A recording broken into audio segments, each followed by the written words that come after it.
noite. Olá! Agora, na nossa segunda aula de pensamento científico na época contemporânea, a gente trouxe um filósofo chamado Thomas Kuhn, que viveu também agora no século XX, que pensa a ciência de um modo muito diferente de seus predecessores. Como assim? Thomas Kuhn era um físico, que em determinado momento precisou pesquisar sobre a história da ciência para ensinar aos seus alunos. E com isso, chegou à conclusão de que o conhecimento científico, ao contrário do que a gente costuma considerar, não é uma reta que sobe constantemente, não é algo que vai se acumulando. Não é como se um filósofo colocasse a base, o segundo filósofo continuasse, e assim os cientistas fossem cada vez mais aumentando o seu campo de conhecimento. Ele dizia, ao invés disso, a ciência ao longo da história não foi feita dessas contribuições tácitas. Ela foi feita através de rupturas. Como assim? Ele escreveu um livro chamado A Estrutura das Revoluções Científicas, dizendo que a ciência, ao invés de ser feita de maneira fácil e tranquila, de acúmulo, no sentido de meu anterior foi até número 10, eu fui até o número 20, meu sucessor vai vir até o número 30. Ele dizia não. A ciência acontece através da substituição de paradigmas. Mas espera aí, o que são esses paradigmas? Para a gente entender um pouco mais, vamos entender como funciona a estrutura dessas revoluções. Para Kuhn, no início de cada ciência, de cada campo do conhecimento, eles passam por uma fase pré-paradigmática.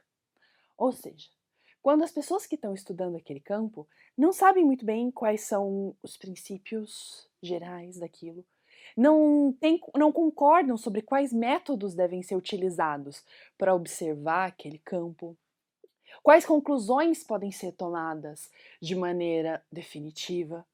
Ou seja, um campo onde não existe uma grande concordância, por assim dizer. Cada um investiga por um lado, cada um tem uma base teórica, cada um está para um canto.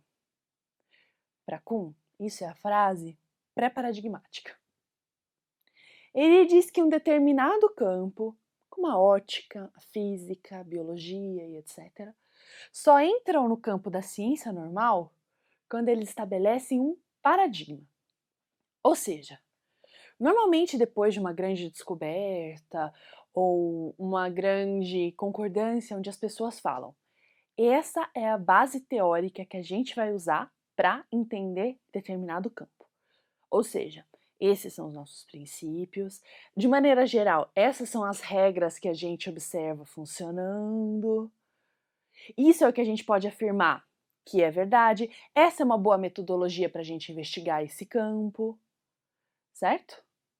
Por exemplo, a mecânica de Newton se tornou, de certa maneira, um paradigma. Por quê? Porque ela explicava como o movimento funcionava. Vamos lá. E a ciência normal, para o Kuhn, ela precisa de paradigmas.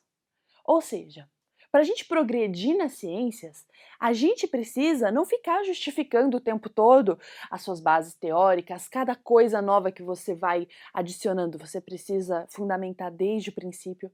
Ele fala, não, a ciência a gente não faz assim. Na ciência a gente precisa ter uma concordância sobre a base, estudar os princípios daquele campo e desenvolver novas pesquisas a partir disso. Desenvolver novas observações a partir disso. E o que são essas observações? Isso pode ser entendido através da analogia do quebra-cabeça. Como assim? Sabe quando você pega aquele quebra-cabeça de 1000 peças, joga na mesa e tenta organizar aquilo? Para Kuhn, a ciência, a natureza apresentava para a gente quebra-cabeças o tempo todo. Ela mostrava fenômenos que a gente não entendia e a gente precisa, né, enquanto cientistas, tentar fazer aquilo se tornar algo coerente, explicável, depois de Newton, matematizável. Mas, ele vai dizer, muitas vezes começam a aparecer situações que começam a questionar o modelo que a gente tem. Como assim? Começam a indicar que o nosso modelo talvez não seja perfeito. Determinada coisa não se encaixou na nossa teoria. Determinada observação não se encaixou na nossa teoria. Por exemplo, eu achava, nosso paradigma era de que a luz se comportava de tal maneira. Mas eu fiz alguns experimentos que indicaram que ela não se comportou desse modo. E para comum, na ciência, isso é normal e é comum. E o papel do cientista é tentar explicar essas anomalias dentro do paradigma. Tentar ajustar, falar, não, mas qual foi a variável que fez a luz se comportar desse jeito? Ela pode ser explicada por um ajuste aqui, por um ajuste ali? A gente consegue manter o paradigma? Isso é muito importante.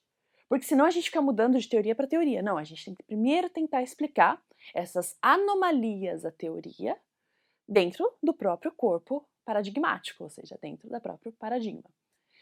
Mas, ele diz, às vezes, essas anomalias começam a ficar muito frequentes.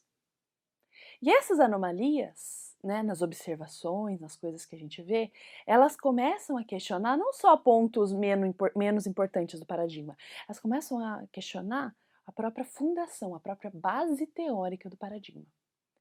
Daí é quando ele fala que vem a crise. Ele diz que nessa crise, primeiro, só alguns cientistas mais arrojados, mais corajosos, vão tentar propor uma nova teoria, vão falar, não, essa teoria tem que ser abandonada. A gente tem que deixar essa teoria de lado e construir uma outra. Mas é com o tempo, porque você lembra, os cientistas estão tentando ajustar a teoria anterior ainda, às novas observações. Mas tem uns novos cientistas que falam, não vai dar, tem muita anomalia, tem muita coisa que não está sendo explicada, a gente precisa modificar essa teoria. E com o tempo, eles vão aumentando de número. Mas é só quando o novo paradigma é tão completo quanto o anterior, para Kuhn, que acontece a revolução. Ou seja, que se torna consenso entre a maioria dos cientistas que o novo paradigma explica os fenômenos da natureza de maneira mais satisfatória que o anterior. Por quê? Porque ele consegue explicar também todas essas anomalias e ainda assim manter a coerência do sistema. Daí para Kuhn, vai se seguir uma nova ciência normal. Ou seja, um novo momento onde os cientistas vão adotar esse novo paradigma e construir novos conhecimentos, novas observações e novas experimentações em cima dele. Até que virá uma nova crise, uma nova revolução e assim por diante. Portanto, para Kuhn, o conhecimento científico, desde os tempos passados, ele nunca progrediu através de um acúmulo de conhecimento, mas através de revolução, através de substituição de paradigmas, uma substituição constante, baseada, né, nessa tentativa de entender o grande quebra-cabeça que é a natureza. Certo? Então, muito obrigada, nos vemos na aula de revisão.